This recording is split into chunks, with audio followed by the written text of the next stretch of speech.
And let's discuss this further. Joining us now live from the U.S. is Professor Mark Tomass. He's an adjunct professor at Harvard University. Dr. Tomass, it's great to have you back on A News. Now, let's focus on foreign policy for a moment. We have spoken about this on previous news bulletins as well. We know how Joe Biden is. We know how President Donald Trump is. But given the current situation of the Middle East, who do you think is better equipped when it comes to handling the turmoil in the Middle East? Good question, Jafar. The problem that we have with this election is that it is focusing mostly on the characters of the candidates as opposed to their policies. So the way I see the two presidents, I see them very different. Joe Biden has not shown in the past any vision about changing anything, doing things differently. In my view, he is going to continue what he used to be doing when he was working with President Clinton. With President Barack Obama. He will be continuing the same policy, which is foreign policy will be entirely directed by the lower level, not the elected officials, but more by the bureaucracy. That is the CIA, Congress. The Defense Department, the State Department, all of the people refer to this as being the deep state. It's actually deep state. It signifies that there is a conspiracy about it. It's not really a conspiracy. This is the bureaucracy that's ruling the country. You have one president with a couple of people, with few people coming into the White House, but all of the rest is still the same. So the president cannot drastically change things. So in the past, these policies they continued throughout the Obama administration being conducted by this bureaucracy. Donald Trump, coming totally from outside, has a different vision as to what to do with foreign policy, with what to do with the U.S. engagement in the world, vis-a-vis China, vis-a-vis Europe, vis-a-vis Russia. He has a different way of doing it. For example, he was talking before the election about NATO being an obsolete organization, that the kinds of threats that the U.S. faces right now is different from the kinds of threats it faced under the Soviet Union, with the clash between the communist system and the capitalist system. That has no longer been the case. So he wanted to shift focus on different things. Focus more on the United States, on its infrastructure, on promoting U.S. business abroad, state by state, country by country. A very different approach than what we have had throughout, actually, let's say, modern time, where we have basically broke down tariff barriers, opened up markets, and let the markets decide what is the best outcome. So he has, Donald Trump had a different vision. Unfortunately, he wasn't able to accomplish much of it. And actually it was a negative accomplishment vis-a-vis China. The most important challenge that he used to talk about, or he wanted to talk about before, during the election and until now, is the economic competition between the US and China. And he chose to go through a trade war. And that is absolutely the worst thing to do with a country like China, because China was able to produce goods at a lower cost than the United States, and was supplying, and still supplying, by the way, consumer goods at very low prices, which allowed the working class in the United States to survive in a manner without falling into poverty. So when you engage with a trade war in a trade war with China, the impact is going to be you're increasing the cost to the U.S. consumers. And I don't know why his advisors didn't point this out to him, because he keeps on saying that our treasury coffers are being we are getting paid by China, and we have these many billions they are paying us. Actually, all of these payments are being made by the U.S. consumers. And imagine now, with the current recession because of the pandemic, the poverty level has risen, and these people who rely on cheaper goods now are under threat. So the idea of having a trade war with China was a mistake. I think he should back off. and maybe try to deal with China in a different way. Yes, there are legitimate issues regarding the US and China, mostly regarding the property rights, their infringements on US property rights, including intellectual property rights. He should handle it in a different way. He claims to have a good relationship with the president of China. Maybe he should continue through that, maybe to do it through constructive engagement as opposed to having a trade war. And by the way, if you look at the numbers, the trade war with China had led to nothing. We have actually between last year and this year, if you compare the August numbers, we have a 5.7 increase in the US trade deficit vis-a-vis China as before. So all of these tariffs didn't really make a dent in the US deficit with China. So he should be looking elsewhere. Right. Now, Dr. Tomass, this is what I wonder. President Donald Trump wants to go with a trade war when it comes to China, but how different is Joe Biden? He's a flip-flop when it comes to U.S. policy on China, isn't he? I think he's a flip-flop on everything because it depends on who's pushing him. So if somebody pushing him from the right, he goes from. It depends on the. It depends on. Let's say again, go back to the concept of the bureaucracy. What is the bureaucracy going to ask him to do? He is going to respond to that, seeing who is stronger, who is not, who gives him the better argument. So he is going to use these kind of trends, let's say, who is stronger, and then he will side with him. I seriously doubt that that candidate Biden has deeply looked into these things one by one and decided what he wants to do. I mean, if you recall the meeting that he had with the New York Times, he was asked certain questions. He was asked, "What are you going to do about it?" And he responded. He gave them the answer that they wanted. And I think he's going to do that with all of the pressure points that are underneath him. So I don't see. The competition between the U.S. and China is here, and is here to stay for a long time because China has become, in absolute terms, in terms of the absolute amount of total production that they produce is now close to the United States. So it is. People here are going to say, now this is the main competition. This is what we have to deal with.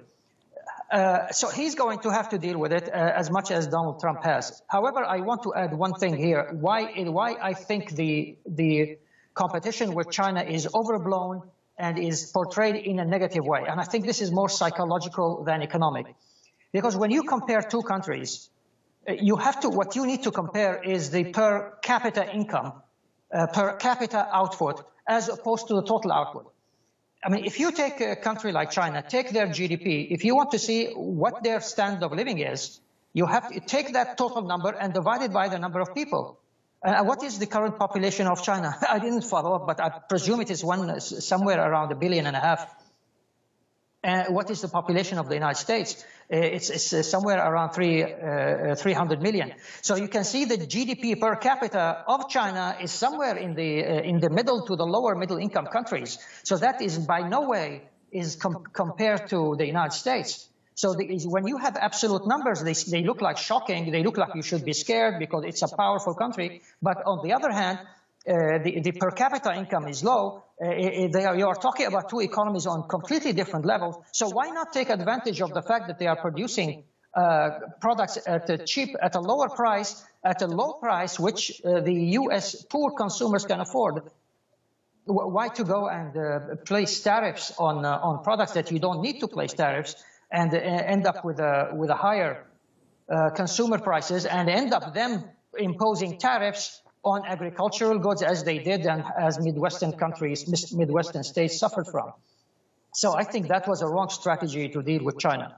Regarding Russia, I think he is going the right way. I personally don't see how Russia is a threat to the United States.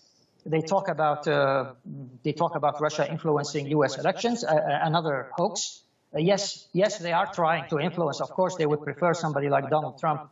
But this doesn't mean that they are falsifying ballots. Look at the way the United States is influencing election. Not only influencing election, it's toppling governments everywhere else. Isn't that also interference? So I think it is a little bit hypocritical for us to go and say, well, look, this is what Russia is doing in the United States. I think we should more look at ourselves and criticize ourselves of what we are doing abroad. Okay, now, Professor Tomass, I want to focus on Syria. It's a war-torn country. Solution is still is far-sighted, if I may say. How would a Biden presidency impact Syria? I suspect that Joe Biden is going to do what he was doing when he was vice president during the Iraq war. He is going to try to divide Syria into several states, the way he had announced his Biden plan to divide Iraq into 3 states. So I think if Joe Biden becomes president, I think he will probably increase the number of troops in Syria, and he'll probably work more diligently towards establishing a separate state in the Eastern Euphrates. And that unfortunately will cause a clash with Turkey. It will certainly not make the Iraqis happy, and that will not make the Iranians happy either. So, Professor, you think if Biden becomes the next president of the United States, the state of relationship between Turkey and the United States is going to exacerbate, correct? Yes, definitely. It will become. I mean, it will become problematic. What you have now. I mean, President Trump is engaging with Turkey through his relationship with President Erdogan and trying to calm things down, trying to make minor deals so that he prevents a clash between the 2 armies, as we saw last year. I think President Biden would do something different. I think he would be more bellicose, he would be more confrontational, as he made it amply clear that he would be encouraging the opposition to depose the current government in Turkey. And that is not clear, actually, how he wants to encourage the opposition. This may be more serious than we think. There may be more serious intervention than we may think. So here you can see the way he put his cards on the table.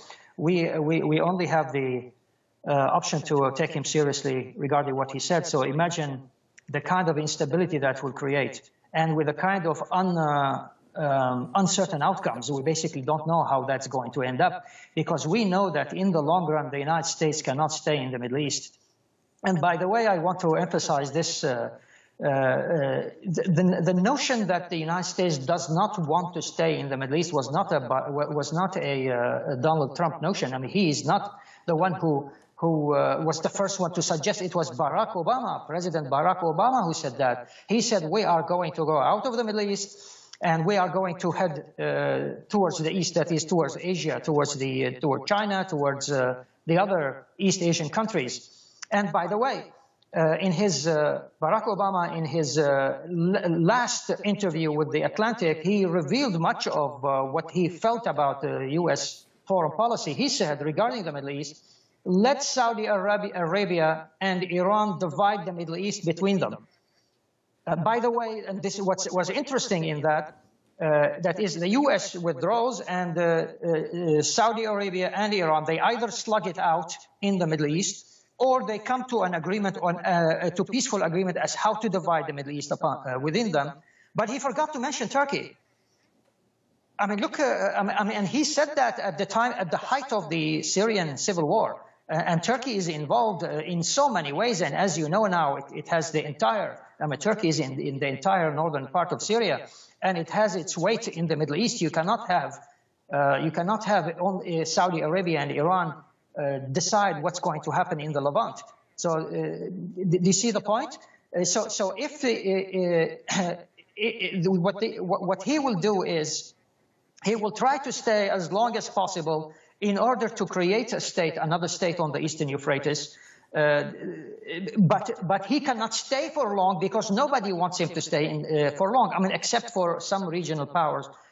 For example, Israel would want the U.S. to stay in the Eastern Euphrates, but nobody else wants the U.S. to stay. So for how long will the U.S. be able to sustain such presence in Syria? That is a big question. In Syria and Iraq, that's a big question. In the long run, they cannot stay. So you can see what would be the result of creating another state in Syria. that would be antagonistic to the Syrian government, no matter who is ruling it, because everybody's against it. It's going to be antagonistic to Turkey, especially Turkey, because Turkey has the largest... Dr. Tomass, I do have to add one question here. Now, of course, it depends whether Vice President would divide Syria into different parts, on whether the Syrians want to be divided, correct? Do you think Syrians want to divide themselves into different states? Absolutely not the majority of the Syrians, certainly. I mean, yes, you can say that maybe, I mean, if I want to put some percentage on it, the problem is that we don't actually have census in Syria that divides people ethnically and divides people religiously. We don't know. They are kinds of numbers. We have a vague idea about them.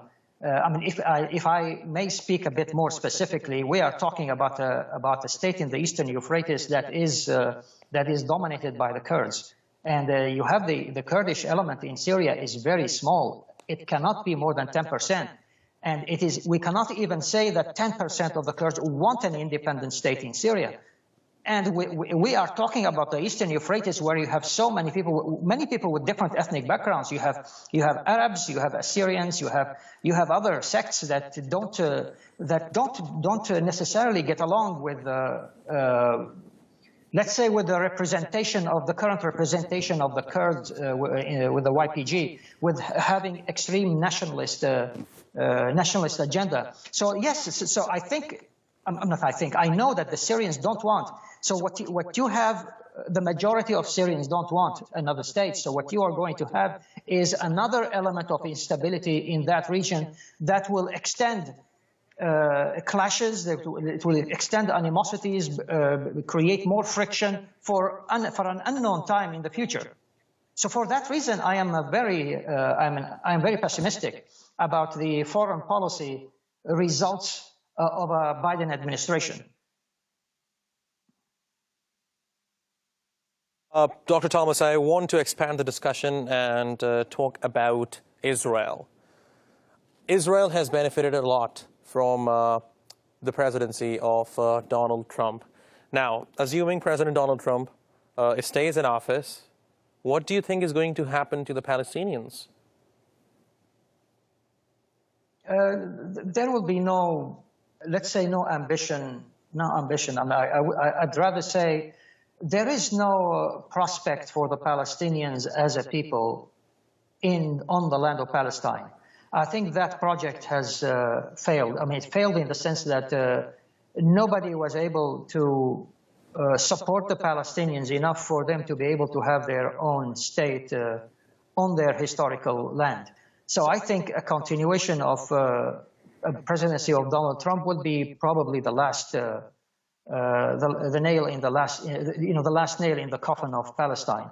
That said, however, I know that there is another alternative plan. That is, the Palestinians will have Jordan as their nation state, and you have the entire historical Palestine to be replaced by Israel. I think that is going to be that's going to be the plan in the second, if there was a second Trump administration, that's going to be the plan.